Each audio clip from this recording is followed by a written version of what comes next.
Hello guys, welcome to my channel. Today I will be showing you guys my Exodia Millennium Boardbreaker deck list.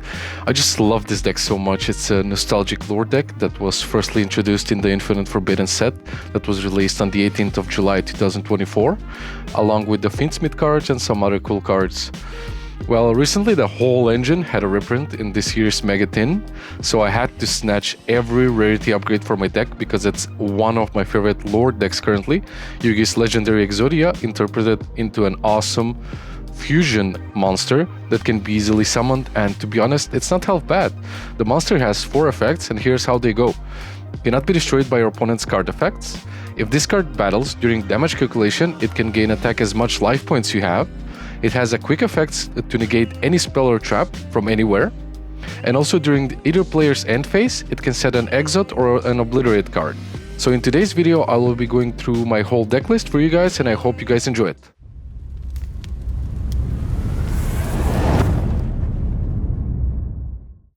Let's get on with the deck list. The first 5 cards in this deck list have to be the 5 pieces of Exodia. Of course, otherwise, you cannot play this deck. The deck would be insane if you didn't have to play 5 bricks in your deck, but it is what it is. Next on the list is 3 Millennium Ankh.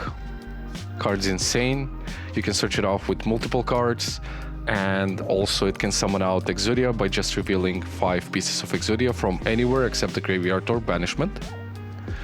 Next on the list is Heart of the Blue Eyes. Heart of the Blue Eyes searches Millennium Ankh, and also it has a hidden effect. I don't know if many people know this, but control of this card cannot switch, which means talent doesn't work on this card. And also, if Millennium Ankh has been activated this turn while this card is in your graveyard, while your opponent summons a level 8 monster, or his monster has 3000 or more attack, he can send that, he can activate this effect, send that monster to the graveyard, and special summon Heart of the Blue Eyes, which is pretty nice. Another interruption. Next on the list is 3 Sengijin, Wakes from a Millennium. Pretty cool card, not gonna lie. 3 Shield of the Millennium Dynasty, which can also search out Millennium Ankh. 1 Golem that guards the Millennium Treasures, and 2 Wedge Temple to go along with it. Next on the list is 2 Exot Fires of Rage. I personally really love this card. It's a board wipe and also recycles your Exodia pieces in case they get banished or they get sent to the graveyard by Obliterate, which is the next card. Obliterate is also a really cool card, and I also only play 1 copy of it because it's a continuous spell, a continuous trap. You can do it basically every turn and just recycle your pieces from that you have to send with Obliterate to the graveyard with Exot Fires of Rage. You can also do it with Obliterate as well. Next is the non-engine. The non-engine goes like this: 3 Mulcharmy Fuvalos and 2 Mulcharmy Meows. Next is Ghost Sister and Spooky Dogwood, 2 of them. 2 Lava Golems, 1 Dimension Shifter. If you get this in your hand and you manage to resolve it, good for you. I mean, it's a one-off, but you can play it in this deck. 3 Super Polys, 1 Pot of Prosperity, 1 Called by the Grave, 1 Triple Tactics Talent, and 1 Angel Statue of Azurun, which is a really nice card. You can basically set it with Silhouette Rabbit, which we're going to be playing in the extra deck. I will show you the extra deck next. Let's go with the extra deck. Mandatory 3 The Unstoppable Exodia Incarnate. You have to play this in case something happens to one of your Exodias, or 2 get banished or something, because he is still vulnerable to monster effects. You can negate spells or traps, but he's still vulnerable to monster effects like Effect Veiler or something like that. Or if they have 2 Imperms in their hand, you can negate the first one but not the second one. So yeah, I mean, it's a rogue casual deck. I mean, this is not a meta deck, so this is basically a fun little casual deck. Next on the list is 1 Snake Eyes Doom Dragon, which can get you out of situations sometimes on the 3rd turn or the 2nd turn if you don't get interrupted and you manage to place 2 of the monsters in your spell and trap zones. You can get this guy out, and yeah, you can basically get another interruption. Next is Silhouette Rabbit, which you can set Angel Statue Azurin with. Next is SP Little Knight to banish some really annoying cards, for example. I don't know. It's a situational card, and it's a nice card to have because your extra deck is really flexible. Next is the Ulti Slayer targets. I really enjoy playing Ulti Slayer in this deck. I mean, I really love Ulti Slayer because it's a really nice card that we'll be making a separate video on that card and showing you some tips and tricks how to use that card, what cards to use. I will be showcasing each and every card that you can play. If you don't know the card, you know, it's a really nice card to have in this meta, to be honest. And lastly, for the extra deck is the 3 super poly targets, which is Predaplant. Sorry, I cannot pronounce that name. It's a Predaplant monster which needs 3 dark monsters on the field. Starving Venom Fusion Dragon, which needs 2 dark. So basically these are mostly for Malice. And 1 Mud Dragon of the Swamp. And also, I mean, the Ulti Slayer target like Garura can also be used as a super poly target. So basically your extra deck is really flexible, you can do whatever. For the side deck, I mean, you can change up a lot of things in here depending on your locals and everything.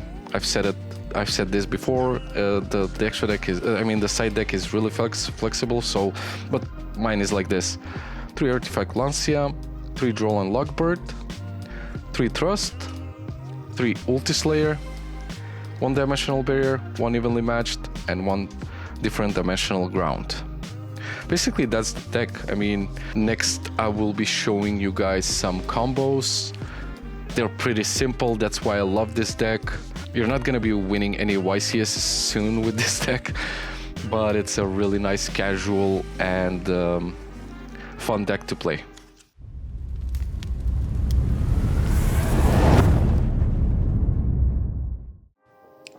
Let's say this is your starting hand, for example, Heart of the Blue Eyes and Sengenjin, or Millennium Monk, because this searches Millennium Monk, not counting the other 3 cards, because this deck can be a 1-card combo, but you will have to pay life points for most of the Millennium monsters. For example, if you start off with Sengenjin, you will have to pay around 2,000 to 4,000 life points, depending on which line you go into, to get to Millennium Monk. You want to start off with Heart of the Blue Eyes to put it in the graveyard in order to get a Millennium Monk. Next, you activate Sengenjin's effect to place him in the Spell and Trap zone. Then activate his effect, show Millennium Monk in the hand, special summon him to get a Shield of the Millennium Dynasty in your hand. Then activate Shield of the Millennium Dynasty, put it in the Spell and Trap zone. Activate Shield of the Millennium Dynasty in the Spell and Trap zone, reveal Millennium Monk, so he will search out another Millennium Monk.